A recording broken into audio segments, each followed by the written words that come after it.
Merci beaucoup à tous de reprendre vos places. Merci. Il est 17h02 et nous avons un petit moment pour une petite heure et ensuite nous aurons les deux interventions de clôture. De clôture, mais avec un arraché peut-être. À quelle heure?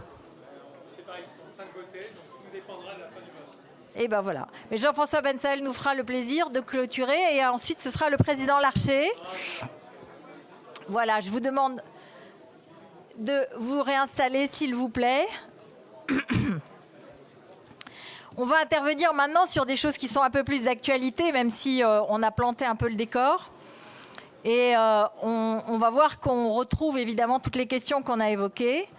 Et je présente tout de suite nos intervenants. Frédéric Dabi, qui est directeur général de l'IFOP, qui est spécialiste des comportements politiques.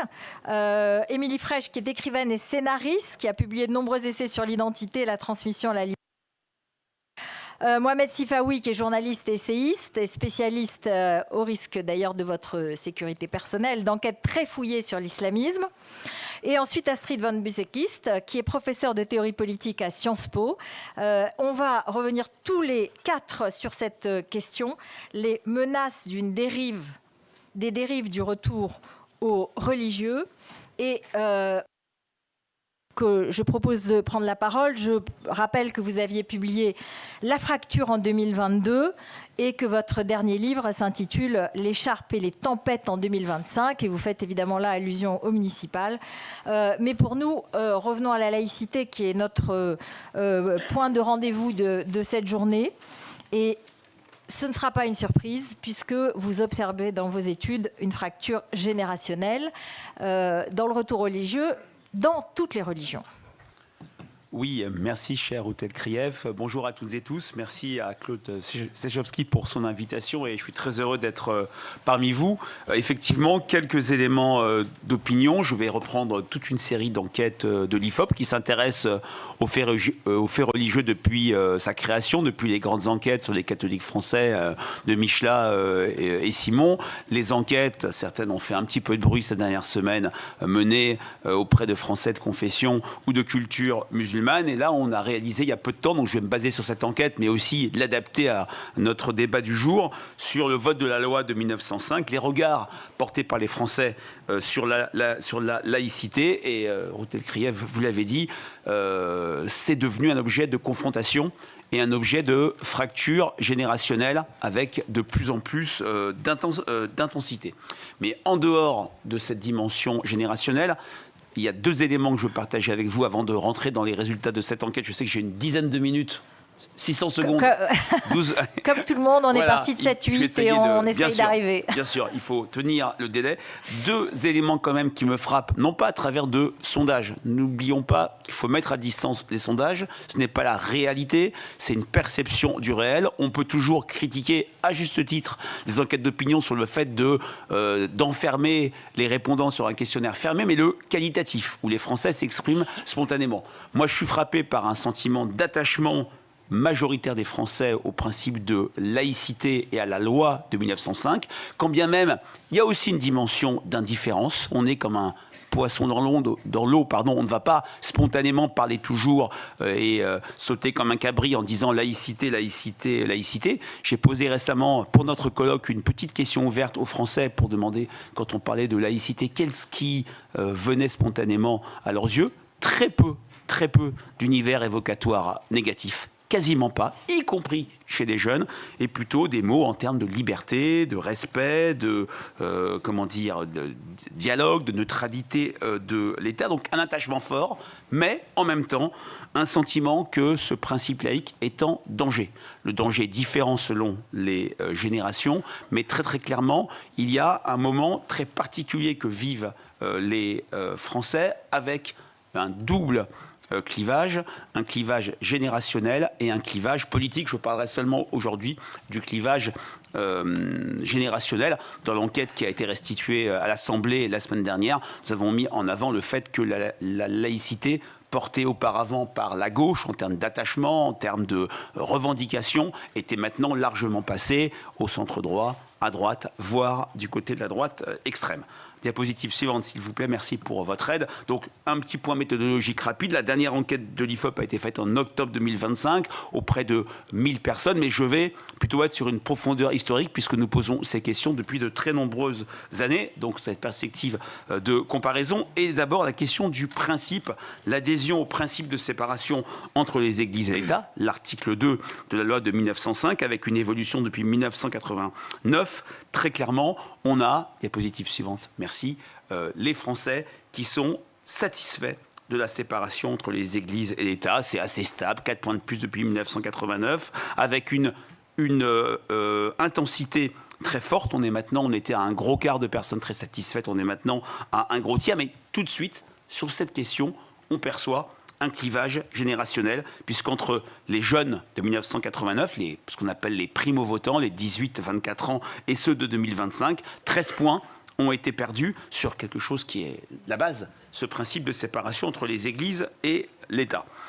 Diapositive suivante. Quand on s'intéresse dans ce contexte, avec cette adhésion au principe de séparation, quand on s'intéresse aux représentations associées à la loi de 1905, clairement, vous le voyez, le cœur d'image est extrêmement positif, avec une véritable légitimité, une loi utile, aucune évolution en 20 ans, une loi équitable, une petite progression, et une loi qui recèle toujours une modernité, puisque beaucoup moins de personnes par rapport à 2005, il n'y avait peut-être pas les mêmes conflits qu'aujourd'hui, la juge dépassée. Est-ce que c'est une modernité ou le reflet de la forte présence de ces débats dans l'agenda médiatique et dans l'agenda politique? De ce point de vue-là, pas de mouvement particulier, pas de différence entre jeunes et moins jeunes. On a ce cœur d'image positif, quelle que soit la génération. Mais là où le bas blesse, c'est la question suivante, qui est à mon avis fondamentale et qui va résumer tous nos débats sur le sens donné à la laïcité. Qu'est-ce que l'on met derrière ce mot? Et très clairement, les réponses écornent cet unanimisme apparent sur les représentations. Hein. Le terme reflète une véritable polysémie, avec, je dirais, deux blocs qui s'affrontent. Un bloc avec une vision plus séculariste de la place des religions dans la société, avec 45% qui disent que la laïcité, c'est séparer les religions et les institutions de la République, c'est faire reculer l'influence des religions dans notre société, avec, entre 2005 et 2024, on a reposé cette question encore récemment, c'est encore plus fort, on est sur une dizaine de points de plus. Et face à ce bloc, un bloc qui s'est effondré, celui qui relève plus de, je dirais, l'esprit du concept très juridique qui présidait il y a 20 ans. La laïcité, c'est assurer la liberté de conscience, c'est mettre toutes les religions sur un pied d'égalité. Et là, 20 points ont été perdus en une vingtaine d'années, 8 points de moins sur la liberté de conscience, 11 points de moins sur l'idée de mettre les religions sur un pied d'égalité. Donc, deux blocs qui s'affrontent, une sorte de fracture.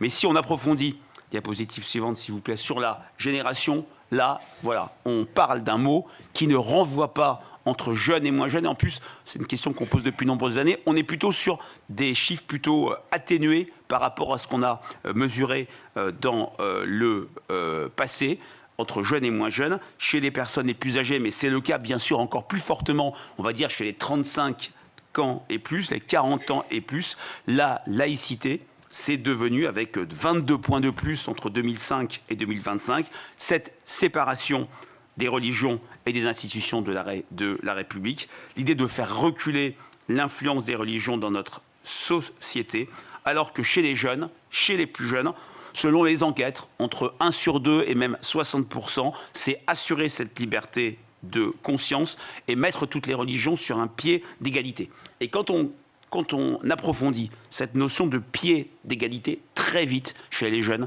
c'est la question de rendre visibles toutes les religions. Je ne vais pas revenir sur le célèbre slogan d'une enseigne de restauration rapide, c'est cette idée de « venez comme vous êtes » du côté des jeunes. Et là, la laïcité, c'est « venez comme vous êtes », c'est porter toutes sortes de vêtements religieux. On a, de ce point de vue-là, sur cette simple question, ce qui résume cette fracture générationnelle avec des générations de plus de 35, de plus de 40 ans, et ça s'intensifie au fur et à mesure de la montée en âge, une vision très séculariste. La laïcité, c'est la religion qui reste dans l'espace privé, c'est l'absence de religion dans la sphère politique. Chez les jeunes, c'est plus la liberté, c'est plus l'égalité et c'est plus la visibilité.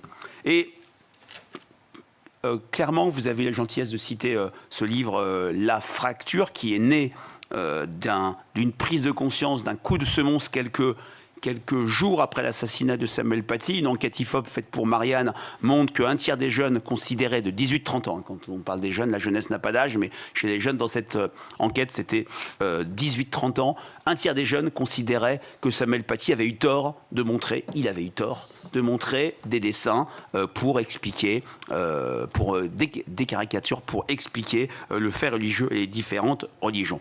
Et tout ça, cette différence générationnelle qui est de plus en plus forte, qui est de plus en plus montrée, elle va, c'est le reflet d'une sacralisation du fait religieux chez les jeunes qui va de pair avec une orthopraxie croissante. Sacralisation du fait religieux, les enquêtes longitudinales de l'IFOP lancées en 1957 avec Françoise Giroud, les enquêtes Nouvelle Vague que l'on fait tous les 10 ans, la dernière fois en 2022. Pour la première fois en 2022, une majorité des jeunes déclarent croire en Dieu. La part des jeunes qui déclarent qu'il y a une vie après la mort passe de 31 à 62%, c'est ni bien ni mal. C'est quelque chose qui est très spécifique à cette jeunesse. Et le temps m'étant limité, je ferai référence à deux grandes religions. C'est quelque chose qui touche toutes les religions. La fameuse enquête diffusée par l'IFOP pour écran de veille il y a maintenant un petit mois montrait cette orthopraxie croissante du côté des jeunes musulmans. Je parle des jeunes de 15 à 24 ans. 87% se déclarant religieux, 80% auprès de l'ensemble des Français de confession musulmane. 58% déclarent prier, c'est du déclaratif, je répète, la fragilité et c'est l'intérêt et la limite d'une enquête. Prier quotidiennement, c'est 50% auprès de l'ensemble des Français de confession musulmane, 42% vont à la mosquée une fois par semaine, 35% chez l'ensemble des Français de confession musulmane, 84% font le ramadan, 10 points de plus, 44% des jeunes filles portent le voile, 31% auprès des jeunes femmes de l'ensemble de la population musulmane. On a également ce même phénomène. Alors, bizarrement, les médias en parlent moins et ça fait moins de polémiques auprès des jeunes catholiques. Depuis quelques jours, l'IFOP diffuse une enquête avec la Croix, faite pour le groupe Bayard. On a même méthodologie que pour les Français de confession musulmane. On a interrogé 15 000 personnes pour avoir 1200 personnes se déclarant catholiques pratiquants. Et au sein de ces catholiques pratiquants, on a une fréquence de participation à la messe plus forte du côté des jeunes, 10 points de plus par rapport à l'ensemble des catholiques. Et le fait de se définir comme chrétien, croyant et pratiquant concerne 16% des catholiques français, 29% chez les moins de 35 ans. Donc ce n'est pas une affaire de jeunesse musulmane, même si elle est prépondérante, mais une affaire de l'ensemble des jeunes français. Alors, il n'y a pas assez de données, pas de données récentes auprès des Français de confession juive compte tenu du petit nombre qu'ils représentent, mais il y a des travaux qui ont été faits, je ne suis pas spécialiste, notamment sur le fait de donner des prénoms, plus de prénoms bibliques que par le passé, ou de prénoms israéliens. Alors, cette parenthèse étant fermée sur ce qui est au cœur de cette différence, cette fracture générationnelle, diapositive suivante, on voit aussi que cette fracture générationnelle n'empêche pas une forme de diffusionnisme, de bataille d'influence gagnée par les jeunes sur l'ensemble de la population française. Dans cette même enquête, on a désormais un soupçon qui émerge. On peut discuter du terme, mais 52% des Français qui disent oui, qui se déclarent d'accord à l'idée que la défense de la laïcité est instrumentalisée par des personnalités politiques et des journalistes qui veulent en fait dénigrer les musulmans. C'est une accusation portée très souvent par la France insoumise. Ça monte à 59% chez les jeunes. Et de la même manière, 38%, c'est une minorité, mais on n'est pas sur une logique électorale. 38%, ça fait beaucoup de monde dans une logique d'extrapolation, considère que la laïcité est une source de discrimination au sein de la société française. Je nuance ces chiffres. Dans la partie qualitative que j'ai préparée pour notre rendez-vous, ce type de critique n'émerge pas 11 minutes, n'émerge pas spontanément, mais voilà, il suffit de stimuler, si je puis dire, l'opinion pour que ce type de dimension émerge. Pour faire vite, compte tenu de ces fractures générationnelles, quand on s'intéresse à la position des Français sur l'évolution de la loi de 2005, on voit que les choses bougent. Il y a un vrai recul. Diapositive suivante, si vous pouvez. Oui, non, merci, parfait. De la sanctuarisation de cette loi. Le statu quo ne fait plus l'unanimité. En 2005, on avait 29% seulement des Français qui voulaient réviser ou supprimer cette loi. On est maintenant à 40%. Et pour finir mon propos, on voit très bien deux visions peut-être irréconciliables entre jeunes et moins jeunes, puisqu'une majorité de Français souhaitent renforcer les règles relatives à la laïcité. Ils sont 2 fois moins chez les jeunes, ils sont à peine à 27%. Et quand on demande qu'est-ce qu'il faudrait faire pour renforcer ces lois, on a une opinion publique, dernière diapositive, merci, une opinion publique qui se déclare, non, diapositive suivante, voilà, celle-là, merci, sont favorables à l'interdiction du port de signes religieux visibles dans l'espace public. Donc l'idée d'étendre le champ d'application de la neutralité religieuse à l'ensemble de l'espace public, ce n'est absolument pas le point de vue des jeunes, qui sont une minorité à le souhaiter. Il y a même d'autres chiffres, notamment quand on donne des exemples plus concrets, notamment l'école. On a une majorité de lycéens, enquête IFOP CNAL de 2023, favorable à la présence de signes religieux dans les enceintes scolaires. On est vraiment sur deux visions très différentes entre jeunes et moins jeunes, avec une vision spécifique de la laïcité chez les plus jeunes et l'acceptation de plus en plus forte dans la jeunesse des expressions religieuses, notamment là où tout commence, là où les Français considèrent que le déclin se niche dans cette institution, à savoir l'école. Je vous remercie. Merci beaucoup Frédéric Dabi, c'est très instructif et c'est appuyé évidemment sur des données et ce n'est pas seulement un sentiment comme dirait l'autre. Et on va continuer sur l'école avec vous, Émilie Frèche, puisque vous avez suivi en 2024 le procès des accusés dans le procès justement de l'assassinat du professeur Samuel Paty. Et vous avez publié un essai avec sa sœur, Le cours de Monsieur Paty. Vous avez écrit une pièce, Le professeur, notamment joué et lu par Carole Bouquet. Et pour vous, Samuel Paty a respecté à la lettre l'esprit de la loi de 1905, contrairement à ce que nous indique le sondage détaillé par Frédéric Dabi. Et vous dites, oui, il a respecté liberté d'expression et liberté de conscience, mais il a eu en face de lui des jeunes qui n'ont pas compris exactement ce qu'il voulait dire ou voulait faire. Oui, bonjour. Oui, parce que pour une part significative de notre jeunesse, vous l'avez dit, la laïcité est perçue comme un cadre qui rejette, un cadre discriminant qui empêcherait les uns et les autres d'afficher qui ils sont. C'est une perception qui traduit une confusion entre cadre discriminant et cadre contraignant. Mais plutôt que de dissiper cette confusion, j'ai l'impression que nous avons pris l'habitude de répondre que la laïcité était l'égalité, la neutralité à l'égard de toutes les religions. La laïcité, c'est aussi le théâtre dans lequel peut advenir notre émancipation. Celle des minorités tout d'abord, puisque la laïcité pose l'universalisme pour principe en garantissant la liberté de conscience à chaque citoyen. Celle ensuite des corps, vous l'avez rappelé tout à l'heure, madame, de la naissance à la mort avec la création de l'état civil, du mariage et du divorce civil, de la liberté des funérailles et même, pourrait-on dire, de l'IVG et pourquoi pas du droit à mourir dans la dignité. Et enfin, c'est l'émancipation des esprits avec l'école de la République, qui n'est pas seulement le lieu de la transmission des savoirs, mais le sanctuaire où se construisent les citoyens de demain, pourvus d'un esprit critique, et qui pourront ainsi échapper, s'ils le souhaitent, et cette précision est très importante, au déterminisme social et familial. Sans laïcité, il n'y a pas de coexistence paisible des religions, il y a des théocraties où les droits des minorités, des femmes, des homosexuels, des artistes et des libres penseurs sont bafoués, réduits à néant.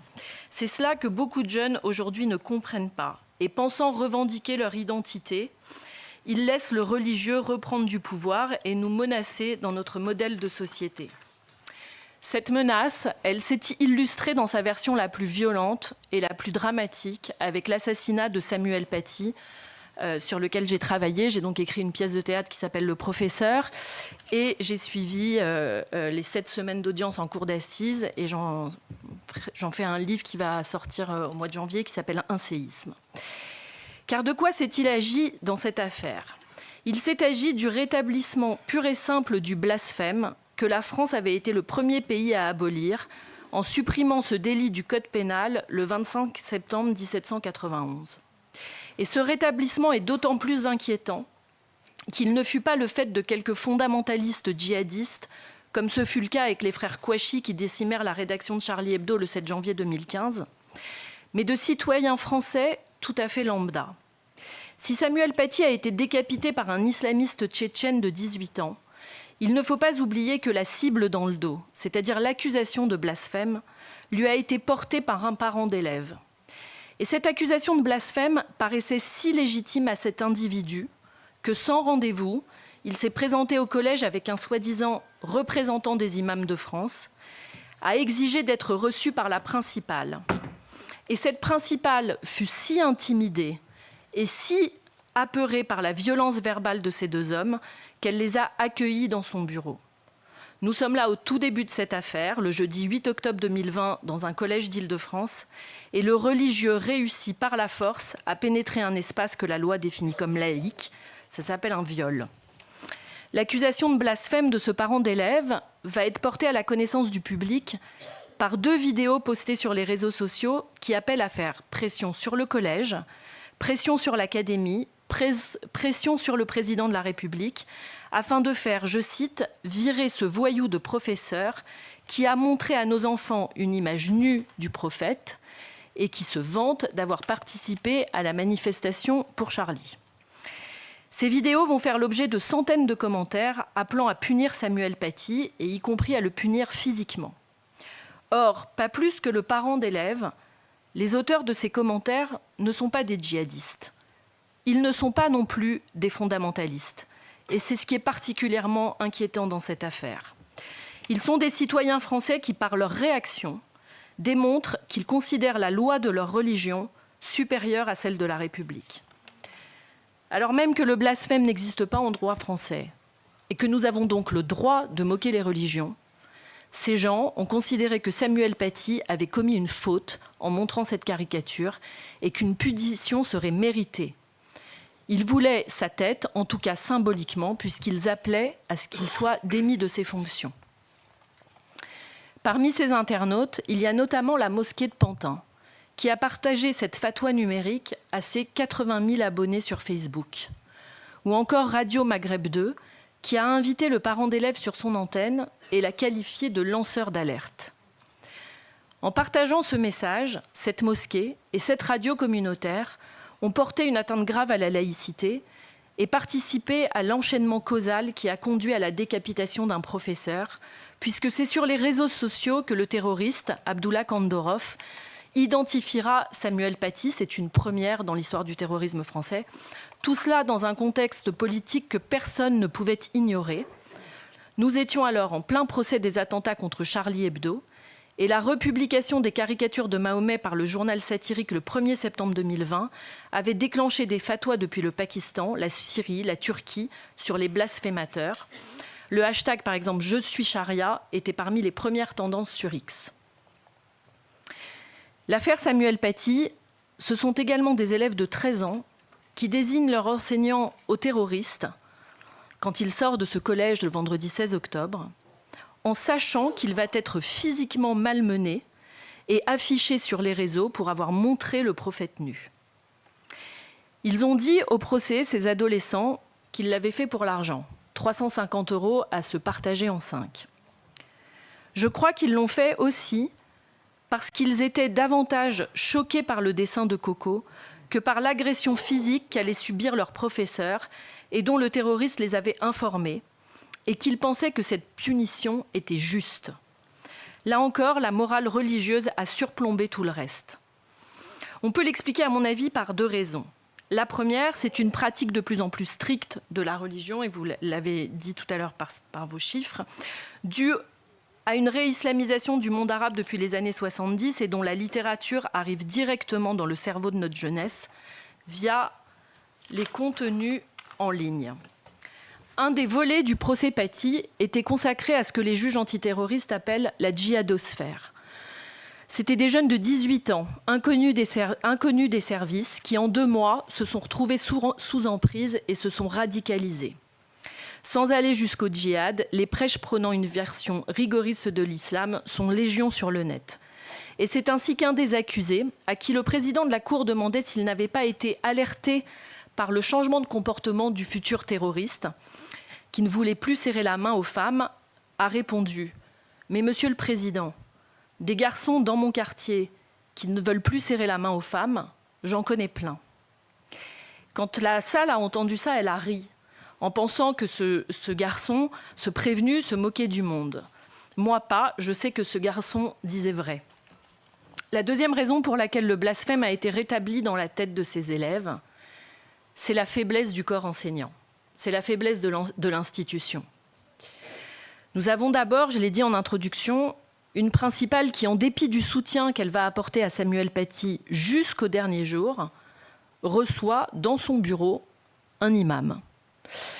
Nous avons ensuite cette même principale qui, après avoir alerté le directeur académique, va renseigner une fiche de signalement au rectorat pour l'informer d'une soi-disant atteinte à la laïcité, non pas de la part du parent d'élève et de l'imam, mais de la part de l'enseignant, où elle va renseigner sur cette fiche groupe d'élèves pour victimes. C'est un renversement accusatoire. Avec ce geste, la principale va transformer l'accusation des islamistes en une vérité administrative, alors qu'elle aurait dû porter plainte.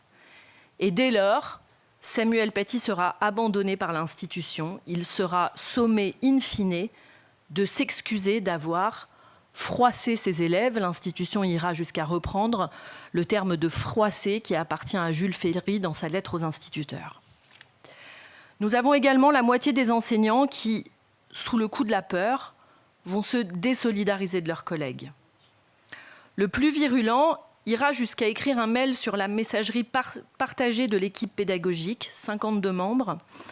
Il écrira un mail pour dire que Samuel Paty, en proposant à ceux de ses élèves qui pouvaient être choqués par ses dessins de sortir quelques minutes de la salle, aura commis un acte de discrimination et qu'il aura donné à la laïcité le visage de l'intolérance et fourni des arguments aux islamistes. Cet enseignant s'est présenté en larmes devant ses élèves pour leur dire qu'il ne cautionnait pas l'attitude de Samuel Paty et que son éthique l'obligeait à la condamner. C'est ainsi qu'il confortera ses élèves dans l'idée que Samuel Paty avait commis une faute. Et toute faute, on le sait, mérite d'être punie. Au procès, cet enseignant fut l'arroseur arrosé, puisque c'est lui-même qui fournira des arguments aux avocats des islamistes qui lui diront « Monsieur le professeur, vous n'êtes pas un djihadiste, n'est-ce pas? Vous n'êtes pas un terroriste. Vous n'êtes même peut-être pas un musulman. Et pourtant, vous pensiez aussi, comme nos clients, que Samuel Paty avait commis un acte d'islamophobie en proposant à la jeune Z de quitter la classe. » Je le revois encore, cet enseignant couleur pivoine, s'agitant à la barre pour demander à ses avocats de cesser de l'instrumentaliser. Et ces avocats qui souriaient, ils n'avaient évidemment pas sur eux l'autorité qu'ils pouvaient exercer sur ses élèves. Cette lâcheté, elle est d'autant plus crasse qu'à ce stade, au collège du Bois-d'Aune, tout le monde savait que cette gamine mentait, qu'elle n'était pas présente au cours de Samuel Paty. Notre faiblesse face à la montée du religieux s'est enfin illustrée dans cette affaire avec les renseignements intérieurs.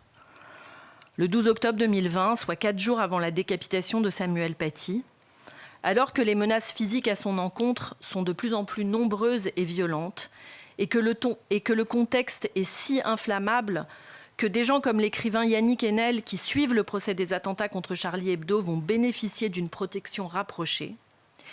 Les renseignements intérieurs de Versailles rédigent une note pour dire qu'ils ont eu une discussion avec le Conseil des représentants des imams des Yvelines et que tout est apaisé.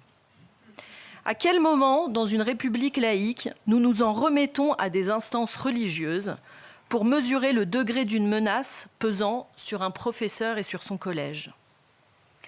En réalité, ce qui est écarté, c'est le risque de troubles à l'ordre public. C'est la menace d'une manifestation devant le collège le vendredi 9 octobre, car Abdelhakim Sifrioui avait promis de faire venir des musulmans et des journalistes devant le collège, et cela n'est pas arrivé. Au procès, ils ont eu l'indécence de rebaptiser cet appel à manifestation l'appel à un couscous républicain. Pour les renseignements intérieurs, tout est donc réglé. Un scandale fondé sur une accusation d'islamophobie était finalement la seule chose redoutée. Mais qu'un professeur soit physiquement menacé, eh bien finalement, on ne le voit même pas, on ne le regarde pas. Et c'est ainsi que Samuel Paty ne bénéficiera d'aucune protection rapprochée. Monsieur Darmanin, ministre de l'Intérieur à l'époque, a eu beau nous expliquer après coup sur BFM que l'État n'a commis aucune faute. C'est cette faute, encore une fois, que les avocats des islamistes vont exploiter au procès, en soulignant que si l'État lui-même n'a pas mesuré ce que risquait Samuel Paty, comment leurs pauvres clients, qui n'envisageaient que d'organiser ce fameux couscous républicain devant le collège, auraient pu se douter d'une fin si tragique? À Macron, le dirigeant des infidèles, j'ai exécuté un de tes chiens de l'enfer. Calme ses semblables avant que nous vous infligions un dur châtiment. Voici le tweet de revendication du terroriste. Calme ses semblables. Pourquoi le terroriste a-t-il écrit « ses » et non pas « tes semblables » ? Parce qu'à travers Samuel Paty, c'est l'école de la République et donc le lieu où sont formés les citoyens de demain que le terroriste voulait mettre au pas. Et au regard de tous les témoignages que j'ai reçus des enseignants à la sortie de ma pièce, force est de constater qu'il aura réussi. C'est un deuil qui ne passe pas et dont je ne suis pas certaine que nous nous remettrons, dira Joëlle Alazard, la présidente de l'Association des professeurs d'histoire-géographie au procès. Pour s'en remettre, je crois qu'il faudrait une volonté politique forte, une politique publique de la laïcité qui ferait des mots d'Aristide Briand notre seule boussole. La loi doit protéger la foi aussi longtemps que la foi ne prétendra pas dire la loi.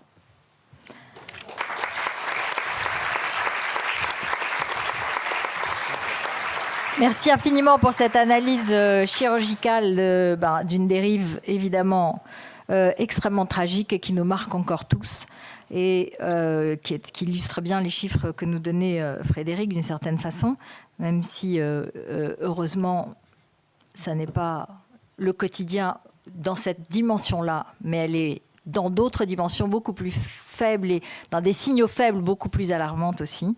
Mohamed Sifaoui, vous êtes journaliste donc et vous avez travaillé sur ces questions évidemment de l'islamisme. Et c'est assez intéressant parce que votre dernier livre, il s'intitule « Musulmans, oser la laïcité ». Comme si, instruit de toutes ces dérives, vous adressez aujourd'hui un message pour y répondre, en fait, et de l'intérieur de l'islam que vous connaissez très bien. D'abord, merci de l'invitation.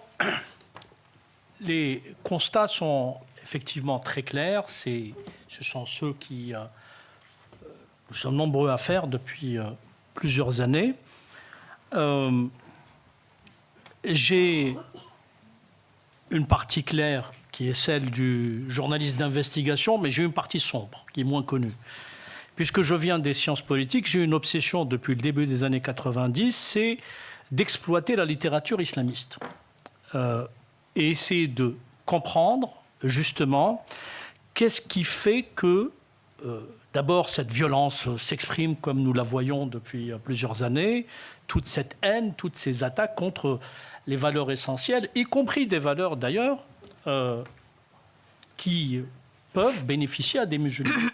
D'où d'ailleurs le titre de mon livre, je fais une parenthèse, puisque la laïcité aujourd'hui, la laïcité française, si on devait l'analyser, elle bénéficie y compris aux islamistes, puisque c'est grâce à la laïcité qu'ils peuvent déployer, ça c'est le comble, tout leur prosélytisme, qu'ils peuvent créer leurs associations, etc. Ce qui est important, en tout cas pour moi, ce qui était important de comprendre quand j'ai commencé à enquêter en France, parce que vous savez, j'ai eu plusieurs vies. J'ai eu une vie notamment en Algérie, où j'ai fait connaissance avec la matière, et de quelle manière, si j'ose dire. Et ensuite, depuis la fin des années 90, j'ai mené une série d'enquêtes, notamment en France. Et l'idée, pour moi, ce qui était important, c'est d'essayer de comprendre comment on en arrive là aujourd'hui. Souvent, lorsque je fais des conférences, des personnes, quel que soit le lieu, enfin en France, dans le sud, dans le nord, l'est ou l'ouest, une question récurrente, croyez-le, qui revient de façon, je dirais, presque systématique, récurrente, oui, mais je dirais presque de manière systématique. Dans chaque conférence, il y a une personne qui me dit, surtout des personnes qui, c'est généralement des femmes, généralement appartenant à une génération qui se souviennent comment étaient les musulmans et les musulmanes dans les années 70 et les années 80. Et la remarque qui est faite et qui est très importante, c'est comment dans les années 70-80, quand au lendemain du regroupement familial, on avait des femmes qui venaient du bled, pour reprendre l'expression consacrée, qui étaient parfois presque aussi coquettes dans leur façon de s'habiller que Routel Krief.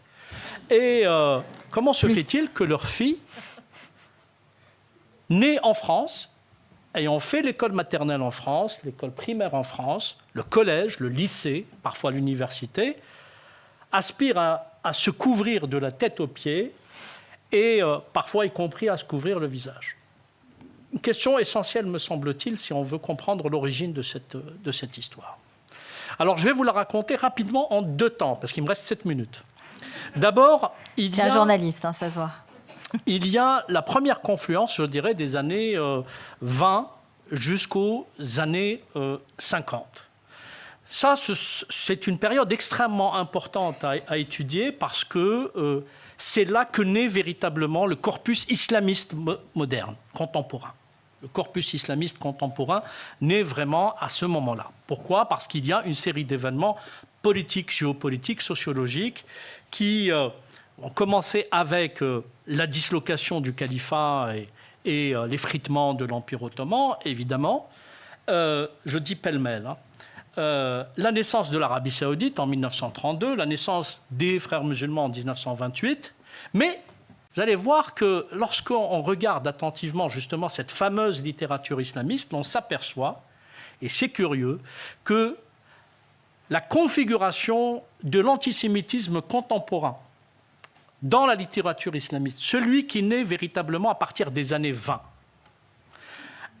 et les attaques ou les assauts contre la laïcité vont cheminer main dans la main pendant à peu près une 30aine d'années. Pourquoi ? Parce que nous sommes à une période où il y a eu la déclaration de Balfour en 1917, il y a eu les accords Sykes-Picot en 1915-16, et donc la configuration de cette sphère dite communément arabo-musulmane, avec toutes les instrumentalisations politiques et géopolitiques de l'Occident, entre guillemets, impérialiste, évidemment, chose qui va être récupérée dans le narratif islamiste. Et, naturellement, la laïcité, pourquoi elle va être véritablement une cible ? Parce qu'il y a une personne qui va s'illustrer et qui va très mal l'utiliser. C'est une personne qui est parfois vénérée dans certains cercles en France, qui est parfois célébrée, mais c'est quelqu'un qui a fait beaucoup de mal, me semble-t-il, à la laïcité, qui a beaucoup nourri le discours islamiste, c'est Kemal Atatürk. Pourquoi ? Parce que Kemal Atatürk, en Turquie, a utilisé la laïcité pour désislamiser la Turquie. Donc là, la laïcité ne jouait plus le rôle qu'elle a joué en France à partir de 1905, où c'était un compromis historique entre les bouffeurs de curés et ceux qui voulaient plutôt une permissivité religieuse. C'était une loi d'équilibre, il faut le rappeler, qui permettait justement quelque chose d'essentiel, qui est le centre de ce qu'est la laïcité française, la liberté de conscience. Or, justement, Kemal Atatürk, en utilisant la laïcité, s'est attaqué à la liberté de conscience. Il était presque interdit d'être musulman. Et à partir de là, évidemment, les docteurs de la foi, d'abord, ensuite, véritablement, les militants islamistes, notamment fréristes, à partir de 1928, vont voir la laïcité comme un ennemi de l'islam. Et ils vont, naturellement, déployer une rhétorique assez spécieuse, assez particulière, qui va rejeter en bloc 3 éléments essentiels des valeurs universelles. D'abord, la laïcité, considérant qu'elle ne pouvait pas être compatible avec l'islam, car de leur point de vue, l'islam est un englobant, qui ne peut, comme le disait si bien Rasika Adnani précédemment, effectivement, dans l'approche notamment islamiste, la charia, et ce qui doit gérer, avec la jurisprudence, le fiqh, l'ensemble de la vie du croyant et du non-croyant, d'ailleurs, dans l'espace dit musulman, et ce, dans le moindre détail. Par conséquent, il y a, du point de vue des islamistes, aucune laïcité possible, aucune séparation entre le spirituel et le temporel, et aucune séparation possible entre les églises et l'État. La deuxième chose, c'est la démocratie. Du point de vue des islamistes, il ne peut y avoir de souveraineté qui soit donnée au peuple, car toute la souveraineté n'appartient qu'à Dieu et à Dieu seul, je cite.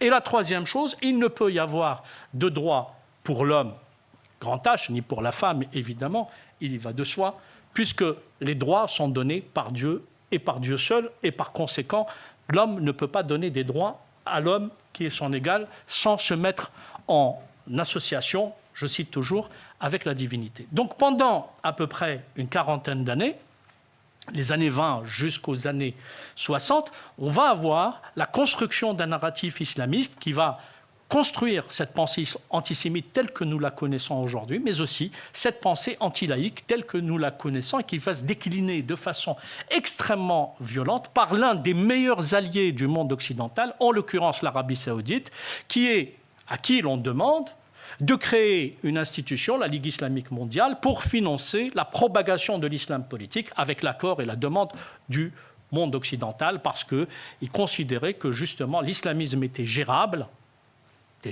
et qu'il était mieux de voir ces sociétés musulmanes gérées par l'islamisme au lieu du nasserisme proche, nasserisme égyptien ou tout autre nationalisme arabe plutôt proche de Moscou. Donc avec une lecture assez particulière, l'Occident, évidemment, a laissé et a encouragé la propagation de l'islam politique. Ça, c'est une première phase historique qui est importante. Il me reste 2 minutes. Puisqu'il me reste 2 minutes, il y a la deuxième partie qui concerne la France directement. 1980, je dirais, jusqu'à 2025. Ces 45 dernières années. La première étape qui est importante, le lendemain de l'arrivée de Mitterrand au pouvoir. Non pas parce que c'est Mitterrand, non pas parce que c'est la gauche, rassurez-vous, je ne vais pas donner le discours primaire de c'est la faute à la gauche, parce que ce n'est pas la faute qu'à la gauche, c'est la faute à la République dans son ensemble, et c'est la faute à l'ensemble des responsables politiques, d'ailleurs qu'ils soient de droite ou de gauche. Mais Mitterrand vient avec une idée généreuse. À partir de 1981, il demande à ses députés de voter une loi qui autorisait, à partir de septembre 1981, les musulmans étrangers à créer des associations. Les associations 1901 et 1905 ne pouvaient être créées qu'à partir du moment où l'on était citoyen français.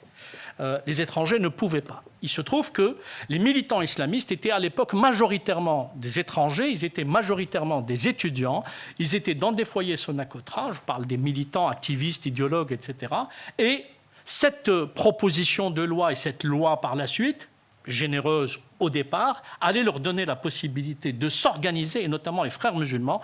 Et c'est ainsi que les frères musulmans vont créer, entre 1981 et 1983, une myriade d'associations cultuels et culturels qu'ils vont utiliser, d'abord grâce à l'argent saoudien, l'argent qatari, l'argent koweïtien et j'en passe, pour faire du prosélytisme.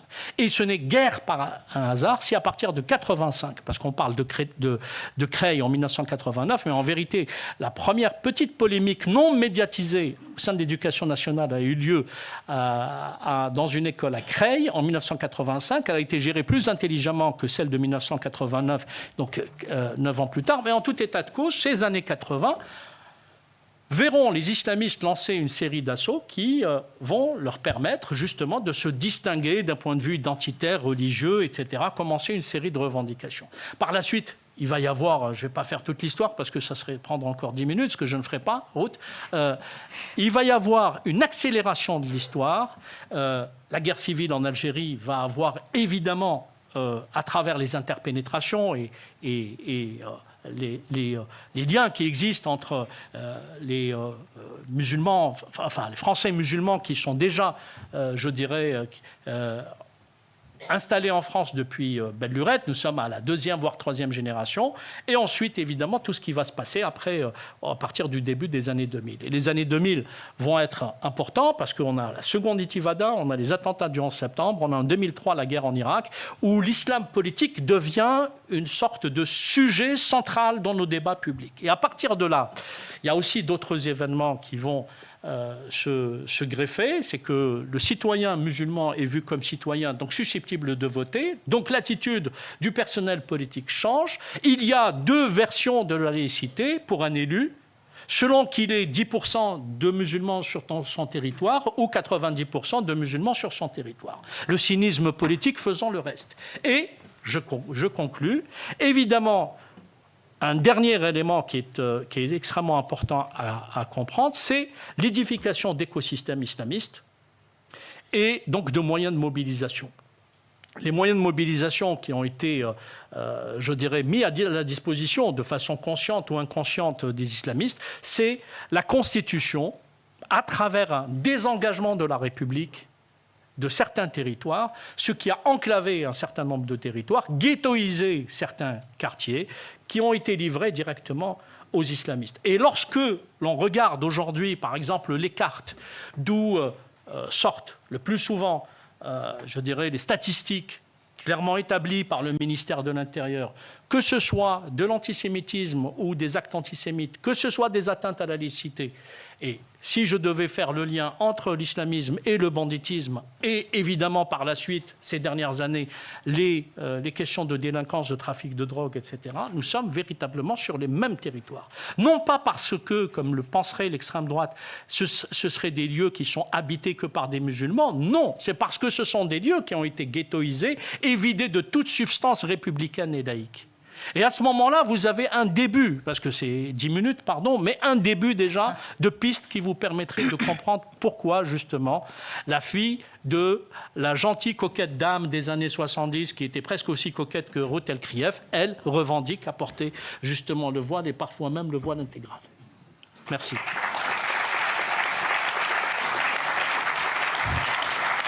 Alors, je précise que je vous demanderai quand même de nous expliquer pourquoi oser l'islamisme, parce que je n'en ai pas fini, puisque notre idée est quand même d'avancer et de réfléchir aux réponses.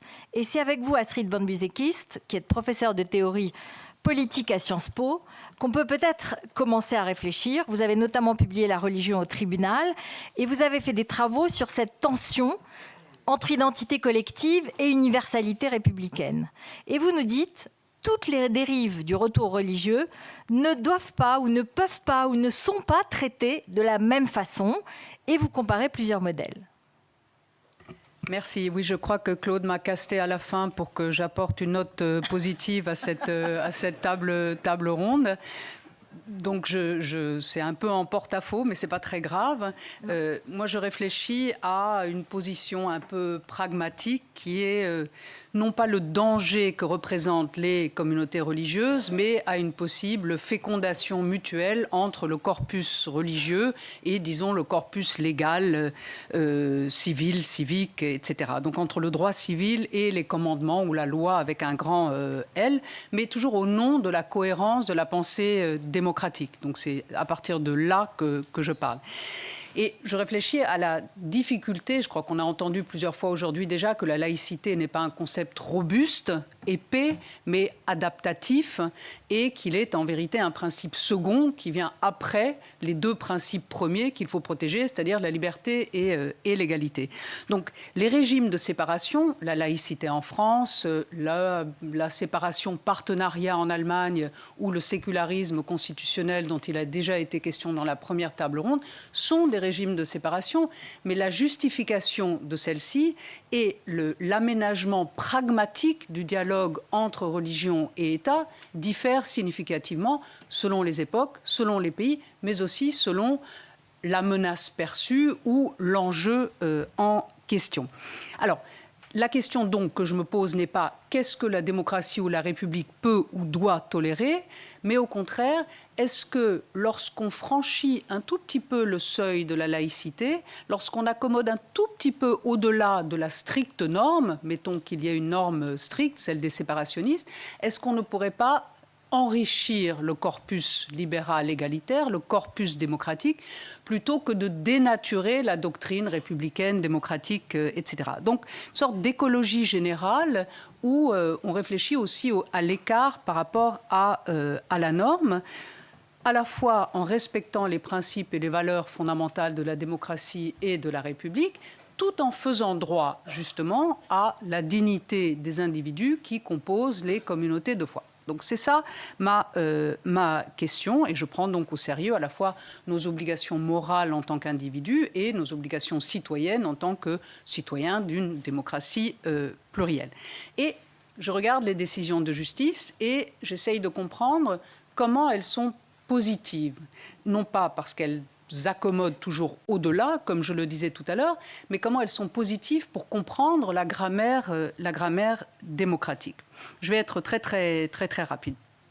En gros, il y a deux modes de commerce avec les communautés religieuses. Le premier est séparationniste ou universaliste, mais on sait très bien où les communautés religieuses, dans leur pratique, doivent toujours se soumettre à la loi générale. On sait très bien que c'est parfaitement abstrait, que les exemptions et les accommodements sont très nombreux et dans toutes les religions. Il y a une deuxième approche qu'on pourrait appeler plus compréhensive, plus égalitariste, quelquefois même plus interventionniste de la part de l'État, et qui enrichit la doctrine, comme je le disais tout à l'heure, et qui dit quelque chose de la civilité commune dans le rapport avec les religions.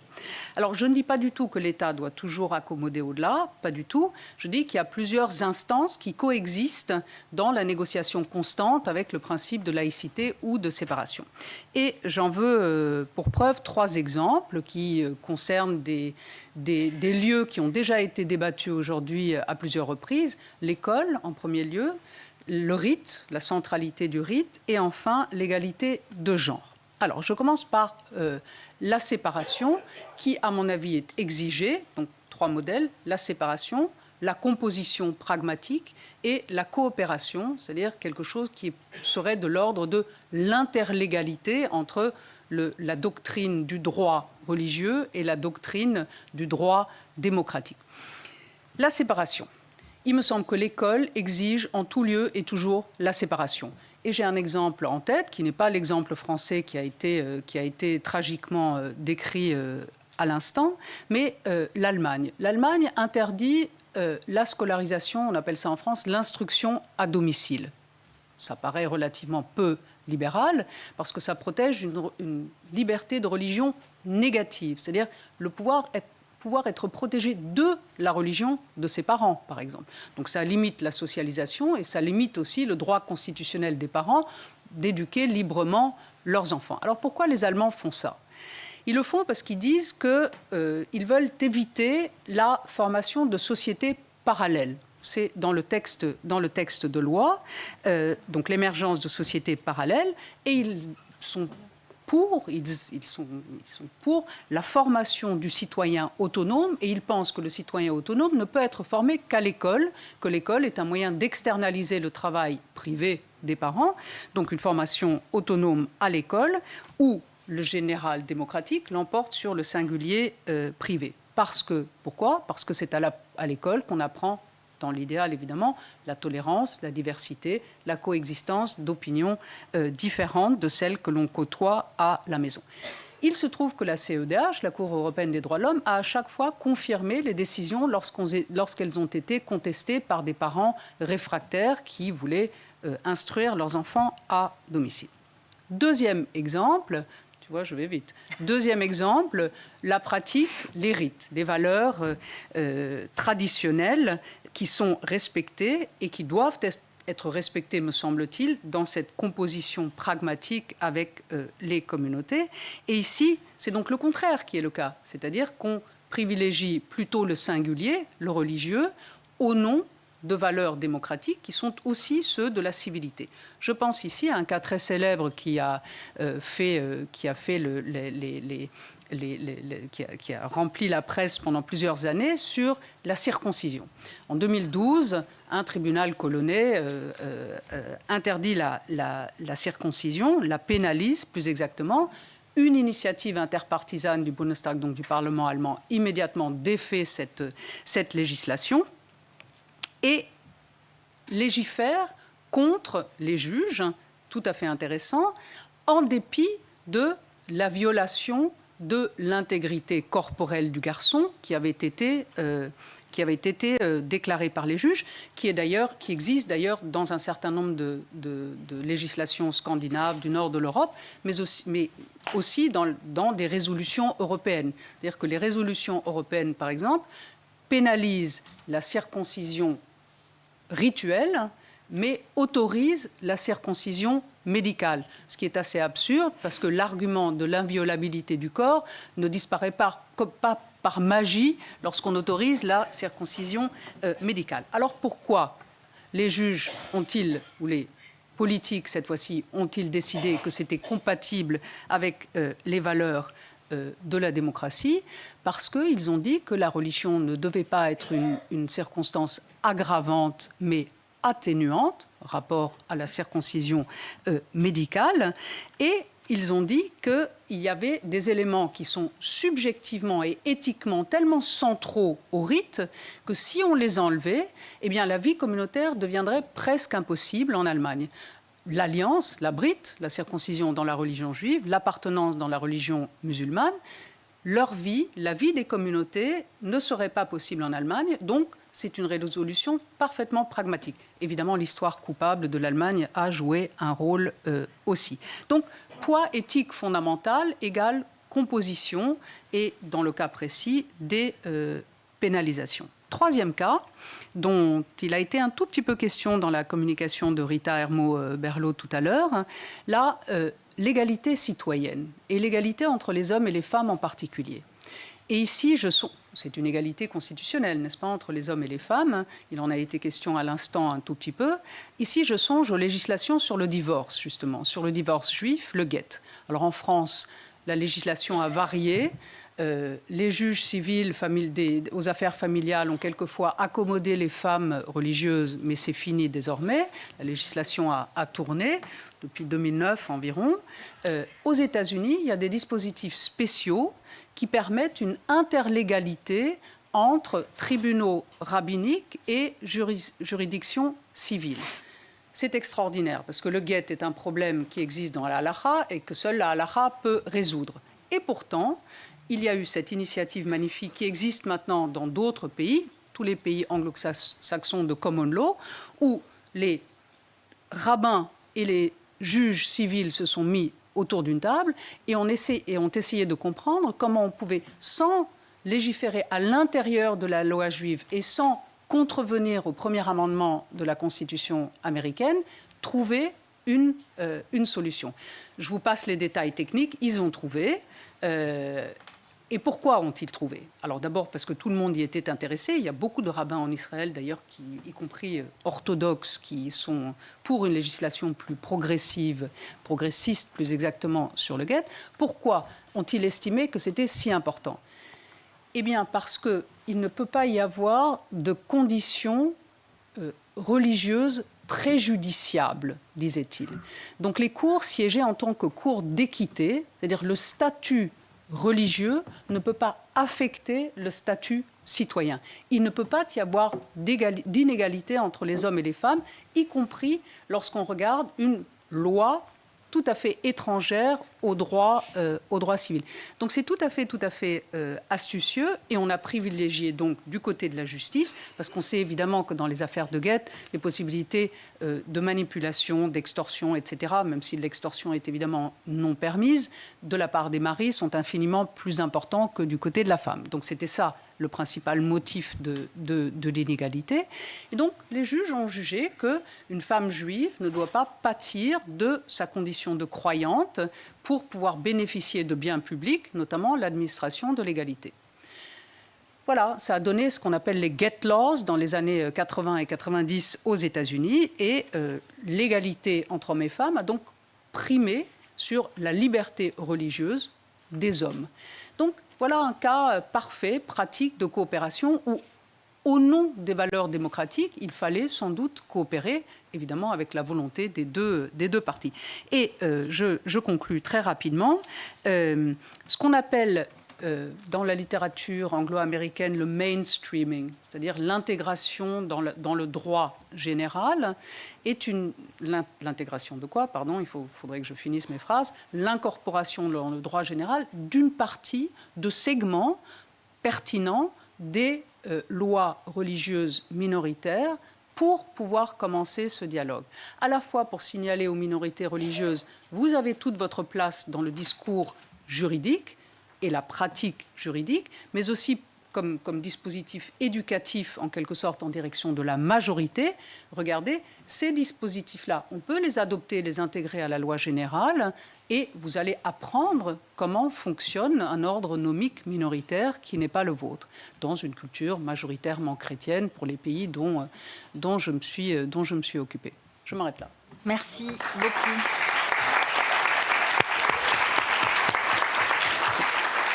Franchement, c'est absolument passionnant. Moi, j'adore. Mais bon, je pense que vous aussi, parce que je vois que tout le monde écoute avec attention.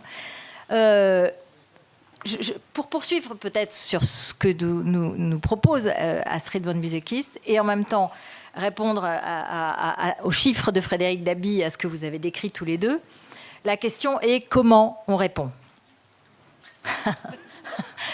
Pardon, je suis un peu caricaturale, mais comment on répond en défendant à la fois la laïcité, en respectant et en donnant envie à ces jeunes d'être à l'intérieur, d'être inclus dans cette laïcité. Peut-être Émilie Frèche. Oh non. Bon, Frédéric Dabi, qui veut répondre? La personne n'a moins à même de réagir à ça, mais j'ai fini mon intervention en parlant de véritable politique publique de la laïcité et de pédagogie. C'est vrai que quand je vais dans les collèges et dans les lycées à la rencontre des élèves, notamment au travers de cette pièce, et qu'ils incarnent à la demande des professeurs qui les font travailler sur cette pièce, c'est intéressant de voir comment tout d'un coup, ils découvrent que c'est le cadre d'une émancipation possible, ce dont ils n'avaient absolument pas l'idée. C'est-à-dire que c'est ce que vous dites au départ sur la perception. Pour eux, c'est un rejet de l'autre dans ce qu'il est, dans sa différence. Et comme on est dans une revendication du droit des minorités, plus que du principe de l'universalisme, eh bien, c'est une valeur qui est très, très négative aussi. Et donc, je pense que ça passe par beaucoup de pédagogie et qu'on ne se sentait pas menacé pendant des années. Donc, on a oublié d'investir ce champ et que tout d'un coup, on se retrouve avec des adolescents qui ne comprennent pas en fait ce que c'est du tout. Donc, il y a un contresens total. Frédéric Dabi. Je partage complètement ce qui vient d'être dit. Je pourrais m'en laver les mains en disant c'est pas au sondeur de trouver des solutions, mais je vais quand même essayer de répondre. Il y a un chiffre que je n'ai pas donné dans mon propos pour pas vous démoraliser jusqu'au bout. C'était dans l'enquête qui a été faite en 2022, les enquêtes Nouvelle Vague. On a 3/4, cette fois-ci, on n'est pas sur une minorité non négligeable, 3/4 des jeunes qui sont d'accord avec la phrase suivante, des 18-30 ans. Il faut respecter les religions afin de ne pas offenser les croyants.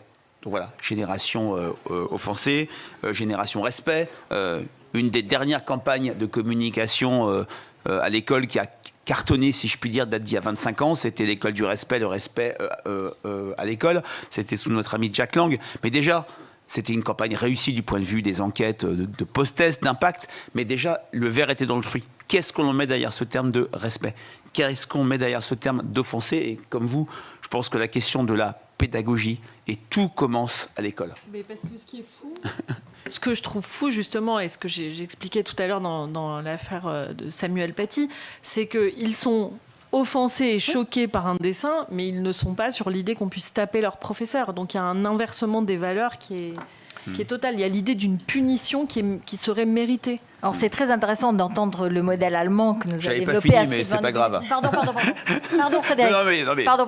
On vous écoute. D'accord, c'est très bien qu'on puisse. Non, on vous écoute. Non, mais j'avais vraiment fini. Quand même un élément a encourageant quand on regarde nos enquêtes pour le CNAL auprès des enseignants, la dernière de 2023 présentée au congrès du CNAL à Montpellier, avec un maire qui fait beaucoup pour la laïcité, Michael Delafosse. C'était intéressant de voir que le côté démuni des enseignants face à cette question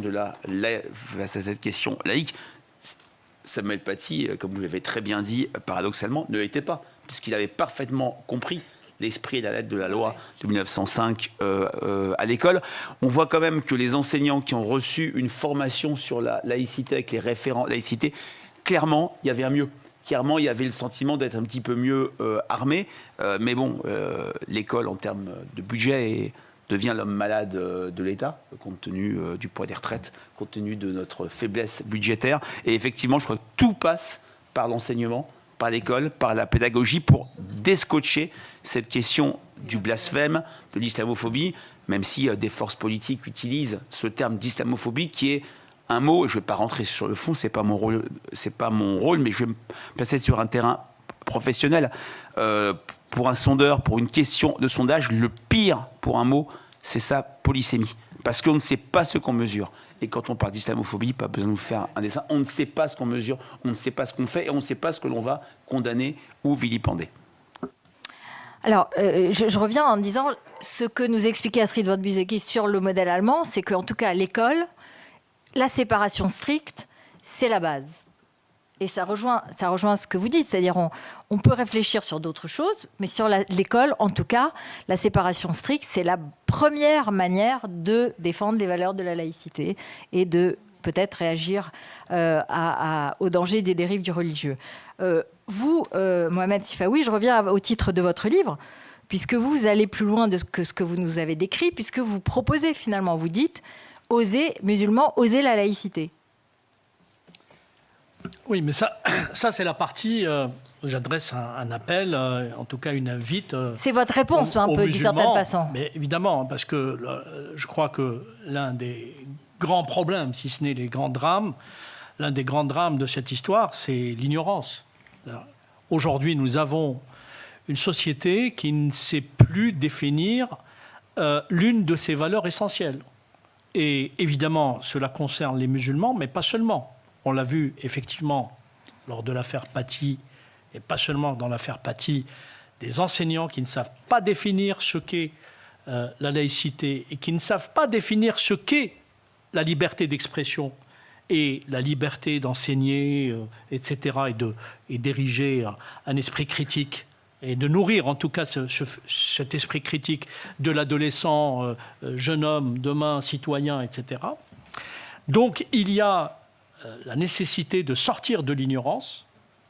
Face à l'islamisme, ce que j'observe, c'est que ça fait maintenant 45 ans que ce sujet est au cœur de l'actualité, mais il est toujours mal défini, là aussi. C'est une matière qui n'a pas été respectée, dans le sens où elle n'a pas été investie, y compris par les corps élitaires de ce pays, ou je dirais de ce continent, à part quelques spécialistes et des niches ici et là, et je vois les débats qu'il y a eu dans le monde universitaire, dans le monde politique, dans le monde médiatique, etc. Cette incapacité à définir même ce qu'est un islamiste. Et je suis désolé de le dire ainsi, un islamiste, ce n'est pas juste un religieux qui veut accomplir à la lettre sa religion ou ses rites. Non. Un islamiste est un militant qui pense imposer un point de vue idéologique que nourrit une perception assez spécieuse de sa religion et qui veut l'imposer à la fois à son environnement immédiat, mais aussi à l'ensemble de la société. Un islamiste, ce n'est pas juste quelqu'un qui vous dit « laissez-moi pratiquer ma religion comme je l'entends ». Non, un islamiste, c'est quelqu'un qui exige de vous que vous changiez vos habitudes pour vous adapter à lui, fût-il ultra minoritaire. Et donc, si on n'arrive pas à comprendre ça, c'est que on est... Et si on ne fait pas l'effort, parce que, bon, c'est bien de faire des colloques, mais ça fait des années que ça dure. Troisième chose, c'est l'instrumentalisation politique. Je suis désolé, on ne peut pas avoir une définition de la laïcité de droite et une définition de gauche, même si ce sont des débats, évidemment, qui ont eu lieu depuis le débat dans la vie intellectuelle française, depuis, je dirais, le début du siècle dernier. Mais tout de même, aujourd'hui, nous avons une définition à la fois philosophique, nous avons une définition politique, nous avons une définition juridique. Il faut, par exemple, sortir de cette courte vue qui amène certains à approcher la laïcité exclusivement à travers le prisme du juridisme. La laïcité, même si on la confine à la loi de 1905, ce n'est pas seulement une loi. La laïcité, c'est plus grand qu'une loi. La laïcité est une approche, je dirais, c'est un mode de vie, c'est un projet de société. Ce n'est pas seulement une loi.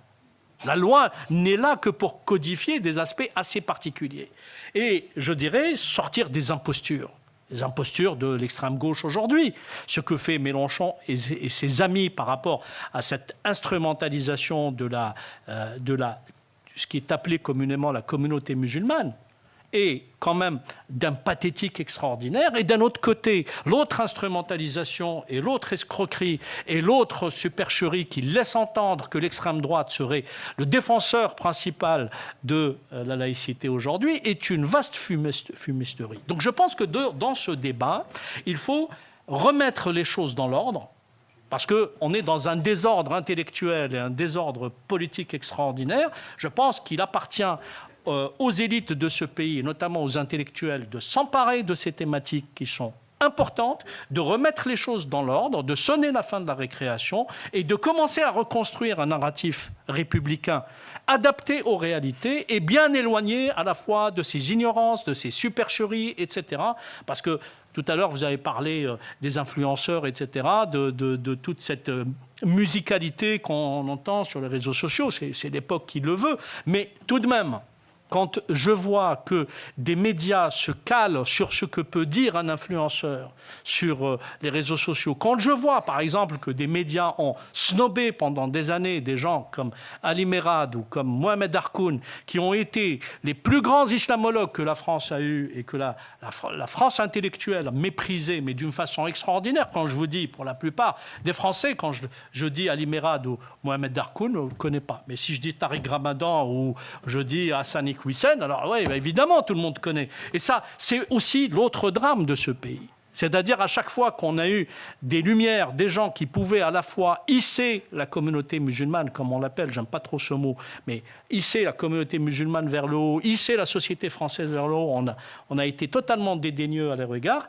Et à chaque fois qu'on a eu des escrocs, d'ailleurs, l'histoire a fini par le démontrer. Quelqu'un comme Tariq Ramadan, à qui on a déroulé le tapis rouge pendant des années et dont on sait aujourd'hui, enfin, au détour, je dirais, d'une affaire sulfureuse et qui n'a rien à voir avec le fond de son discours. Il a été délégitimé par son comportement dans sa sphère privée, non pas à travers ce qu'il disait ou l'idéologie dont il est encore le porteur. Et encore aujourd'hui, il y a des gens, y compris des non-musulmans, qui le défendent. Donc il y a des anomalies comme ça qui se sont superposées. Si on veut sortir justement de ce marasme, il faut commencer à s'emparer de ces thématiques beaucoup plus sérieusement.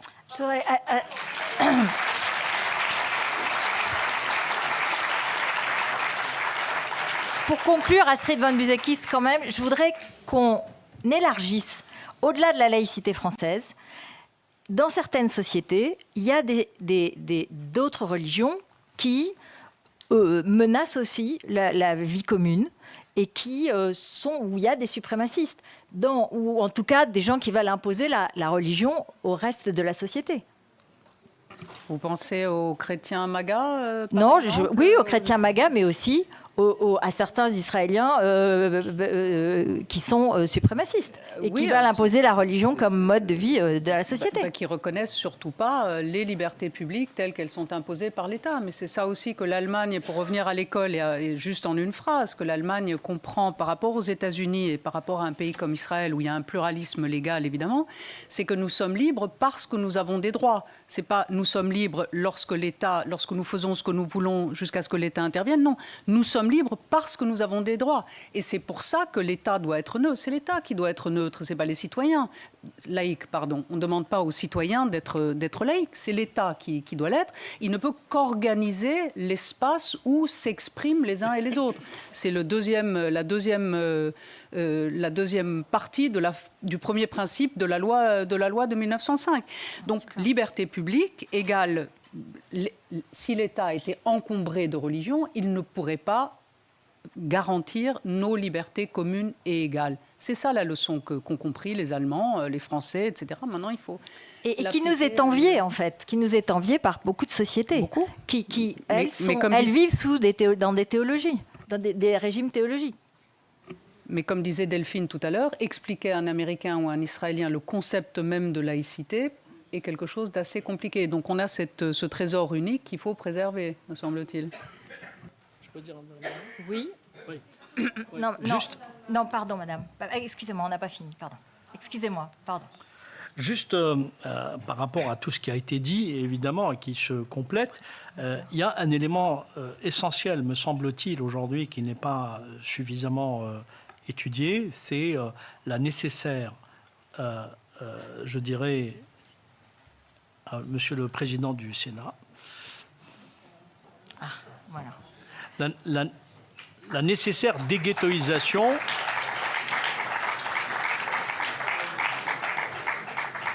Voilà. La nécessaire déghettoisation, c'est-à-dire la lutte contre les ghettos ethno-religieux qui se sont constitués dans notre pays et qui sont généralement générateurs de maux sociaux et désormais, y compris des mots politiques, puisque ce sont ces territoires ghettoisés qui permettent de nourrir le narratif de l'extrême droite, et ce sont ces mêmes territoires ghettoisés, générateurs de toxicité, qui nourrissent aussi le narratif de la France insoumise et de l'extrême gauche. Merci beaucoup. Merci à tous ces intervenants. Il est l'heure de clôturer ce colloque avec Jean-François Bensaïl, le président de GEM, et je remercie le président du Sénat de nous avoir rejoints.